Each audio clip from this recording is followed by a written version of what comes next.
बाज और चूजा। एक गांव में एक किसान रहता था। एक बार उसे कहीं से बाज का एक अंडा मिला।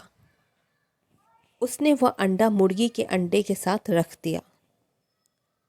मुर्गी उस अंडे को अन्य अंडों के साथ सेकने लगी। कुछ दिनों में मुर्गी के अंडे में से चूजे निकल आए और बाज के अंडे में से बाज का बच्चा।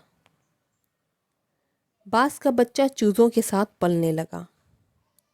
वह चूजों के साथ खाता पीता, खेलता, इधर उधर फुदकता बड़ा होने लगा। चूजों के साथ रहते हुए उसे कभी एहसास ही नहीं हुआ कि वह चूजा नहीं बल्कि बाज है। वह खुद को चूजा ही समझता था और हर काम उन्हीं की तरह करता था। जब उड़ने की बारी आई तो अन्य चूजों की देखा देखी वह भी थोड़ी ही ऊंचाई तक उड़ा और फिर वापस जमीन पर आ गया। उसका भी ऊंचा उड़ने का मन करता, लेकिन जब वह सबको थोड़ी ही ऊंचाई तक उड़ता देखता तो वह भी उतनी ही ऊंचाई तक उड़ता। ज्यादा ऊंचा उड़ने की वह कोशिश ही नहीं करता था। एक दिन उसने ऊंचे आकाश में एक बाज को उड़ते हुए देखा। इतनी ऊंचाई पर उसने किसी पक्षी को पहली बार उड़ते हुए देखा था। उसे बड़ा अचरज हुआ। उसने चूजों से पूछा, वह कौन है भाई जो इतनी ऊंचाई पर उड़ रहा है?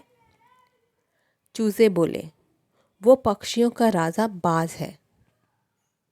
वह आकाश में सबसे ज्यादा ऊंचाई पर उड़ता है। कोई दूसरा पक्षी उसकी बराबरी नहीं कर सकता। यदि मैं भी उसके जैसा उड़ना चाहूं तो? बाज ने पूछा। कैसी बात करते हो? मत भूलो तुम एक चूजे हो। चाहे कितनी ही कोशिश कर लो, बाज जितना नहीं उड़ पाओगे।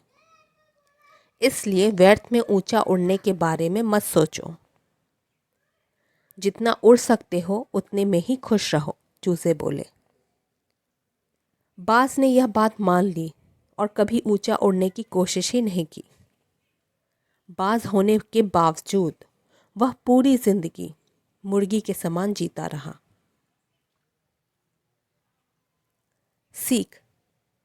इस कहानी से हमें ये सीख मिलती है कि सोच और दृष्टिकोण का हमारे जीवन पर बहुत गहरा प्रभाव पड़ता है। हम सभी क्षमता और संभावनाओं से परिपूर्ण हैं।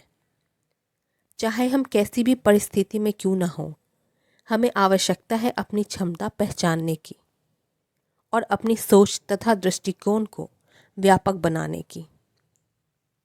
खुद को कम न समझें, अपनी क्षमता को सीमित न करें। बाज बने और जीवन में ऊंची उड़ान भरें।